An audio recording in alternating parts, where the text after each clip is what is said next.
Bonjour à tous, bienvenue dans le journal du week-end sur Mandarin TV. Sans transition, voici les titres de l'actualité. Un nouveau pôle économique a été inauguré à Shanghai. Son objectif, attirer les entités économiques internationales. Bonne nouvelle pour les entreprises internationales implantées en Chine. Profitant de la bonne reprise économique du pays, certaines d'entre elles, comme Apple ou Starbucks, ont enregistré une croissance de leur chiffre d'affaires. Des nouvelles mesures concernant les entreprises de la tech ont été dévoilées par Beijing. Elles concernent principalement les pratiques anticoncurrentielles ainsi que la sécurité des données des utilisateurs. Aider les chercheurs, voilà le nouveau mot d'ordre en Chine. Face aux préoccupations des universitaires, le gouvernement promet une augmentation des aides financières dans les prochaines semaines.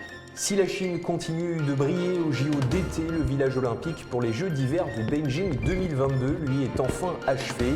Il proposera plus de 2000 lits durant la compétition. Et nous terminerons ce journal en nous intéressant à une résidence pas comme les autres, où locataires et propriétaires vivent au milieu d'une forêt en plein centre-ville. Son nom, le Chi City Forest Garden.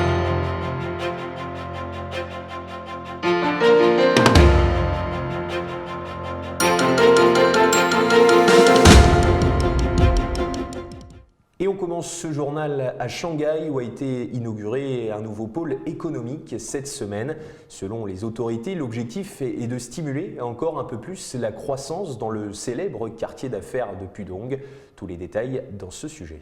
Le pôle d'organisation économique mondiale du Nouveau Bund a été inauguré mercredi dans la zone de Pudong à Shanghai, dans le cadre des efforts déployés pour la mégalopole pour attirer davantage d'entités économiques internationales afin de stimuler une croissance de haute qualité.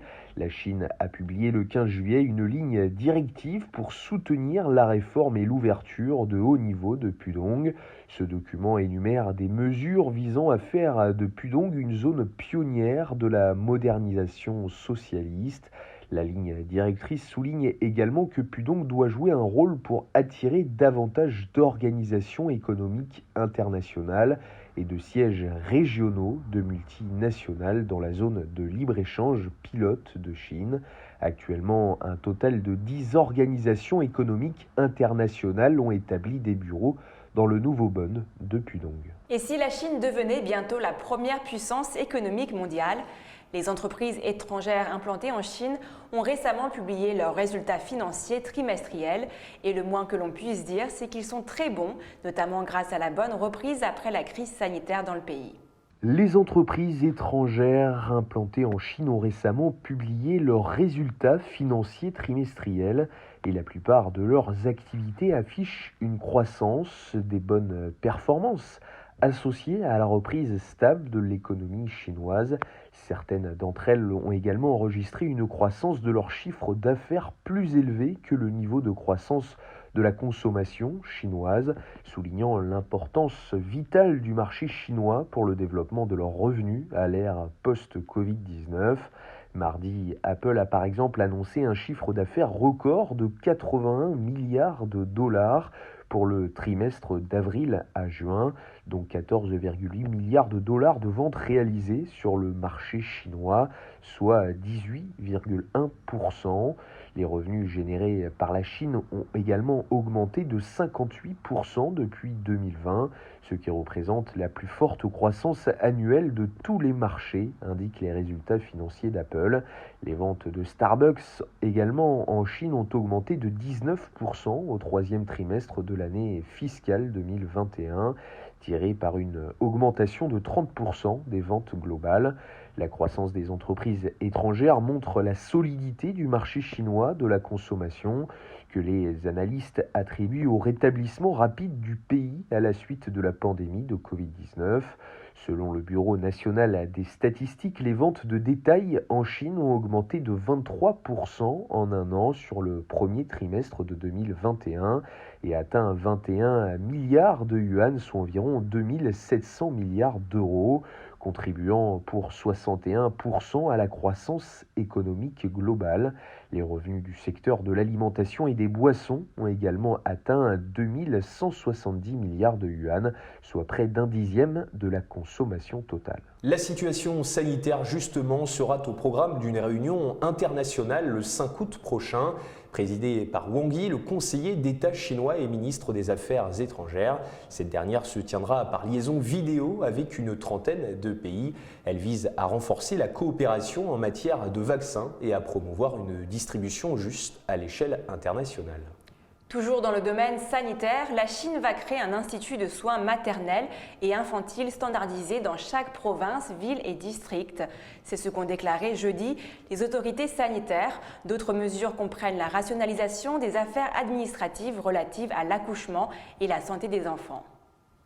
D'autres mesures, elles, ont été annoncées concernant les entreprises de la tech. Elles concernent principalement les pratiques anticoncurrentielles ainsi que la sécurité des données des utilisateurs. Et cela inquiète les grands groupes.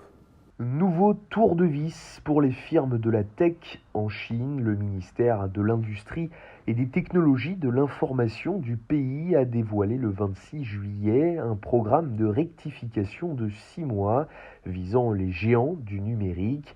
Cela concerne principalement les pratiques anticoncurrentielles ainsi que la sécurité des données. Avec ce nouveau processus, la Chine souhaite traiter les problèmes difficiles de l'industrie de la tech, parmi eux les connexions Internet non autorisées ou encore la violation des droits des utilisateurs. À travers ce programme de rectification qui comprend 22 éléments, les entreprises devront revoir plusieurs points. Parmi eux, les fenêtres pop-up jugées un peu trop envahissantes par le ministère et qui pourraient contenir des informations trompeuses. Le MIT a indiqué que 14 services, dont une application d'e-books de QQ détenue par Tencent, auront jusqu'au 3 août pour rectifier leurs pratiques. La firme a déjà pris les devants pour son application Star WeChat en suspendant l'inscription de nouveaux utilisateurs chinois pour se conformer aux lois et réglementations pertinentes. En bourse, les titres des entreprises chinoises cotées aux États-Unis continuent de plonger au fil des réglementations. L'inquiétude des investisseurs se fait de plus en plus importante. Ils craignent que de nouvelles lois plus strictes que les précédentes soient imposées aux géants du numérique. En Chine, ces réglementations ne sont que les premières imposées aux géants du numérique. Ces derniers mois, nombreux d'entre eux ont été visés par des enquêtes menées aussi bien par l'administration d'État pour la régulation des marchés que l'administration chinoise du cyberespace. Alibaba a par exemple déjà été sérieusement sanctionné et s'est vu infliger une amende de 2,3 milliards de dollars. Inquiétude également chez les chercheurs depuis quelques années qui se plaignent d'un manque de moyens. Face à cette situation, le gouvernement a décidé d'accroître le budget central pour les universitaires. Une décision prise mercredi lors d'une réunion exécutive du Conseil des affaires d'État, présidée par le Premier ministre chinois Li Keqiang.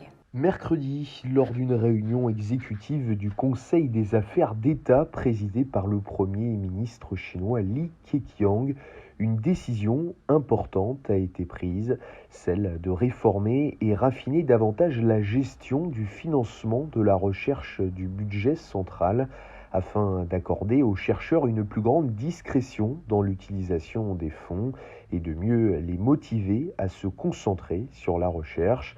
Pour agir sérieusement sur la nouvelle philosophie de développement, la Chine continuera à défendre le rôle central de l'innovation dans l'effort de la modernisation du pays.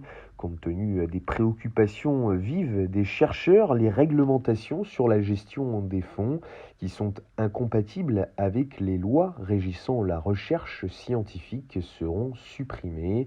Selon la décision, davantage de mesures incitatives seront accordées aux chercheurs.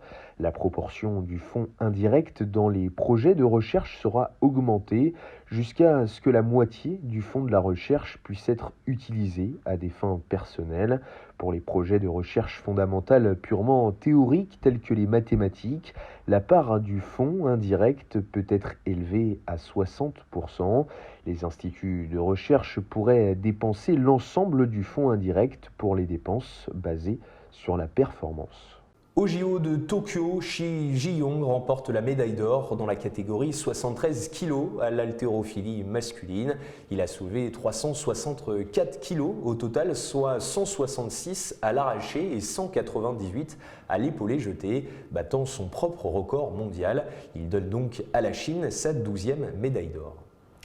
Et les Jeux Olympiques, justement, arrivent cet hiver en Chine. Selon le Bureau de la construction des grands projets de Beijing, le village olympique a été entièrement achevé le 26 juin dernier. D'une superficie totale de construction de 330 000 m², la zone résidentielle proposera environ 2338 lits pendant la compétition. Selon le Bureau de la construction des grands projets de Beijing, le village olympique d'hiver a été entièrement achevé le 26 juin dernier et livré au comité d'organisation des Jeux olympiques. Hua Hui, directeur chargé des sites olympiques urbains du Bureau de la construction des grands projets de la capitale, a expliqué que le village olympique était situé sur le côté sud du centre sportif olympique de Beijing et se compose de 20 bâtiments résidentiels d'une superficie totale de construction de 330 m², incluant deux parties, une zone résidentielle et une zone d'activité. Au cours des Jeux, la zone résidentielle fournira des services alimentaires, médicaux et autres services aux athlètes et officiels des équipes de divers pays et régions. Elle proposera environ 2338 lits pendant les Jeux olympiques d'hiver, contre 1040 lits lors des Jeux paralympiques. Après les Jeux, cette zone sera transformée en un projet de logement locatif public pour les talents de la capitale et sera alloué aux candidats qualifiés. Le village olympique adhère au concept de Jeux olympiques verts tout en offrant aux résidents un environnement de vie confortable et sain. Il peut également économiser de l'énergie et réduire les émissions de carbone. En outre, le village olympique d'hiver de Beijing accorde une grande importance à la construction sans obstacle et répond aux besoins des personnes handicapées dans de nombreux aspects, tels que la conception de la circulation, la sélection des matériaux de construction des routes, l'utilisation de la disposition des meubles d'intérieur et la plateforme de services intelligents. Et terminons ce journal à la Chiyi City Forest Garden. Cette résidence ne ressemble à aucune autre. En effet, elle est composée de logements verts qui permettent aux habitants de vivre au milieu d'arbres et de plantes. Lancé en 2018, le projet jardin forestier de Kiwi satisfait pour le moment les locataires. L'objectif de départ était de construire des logements verts.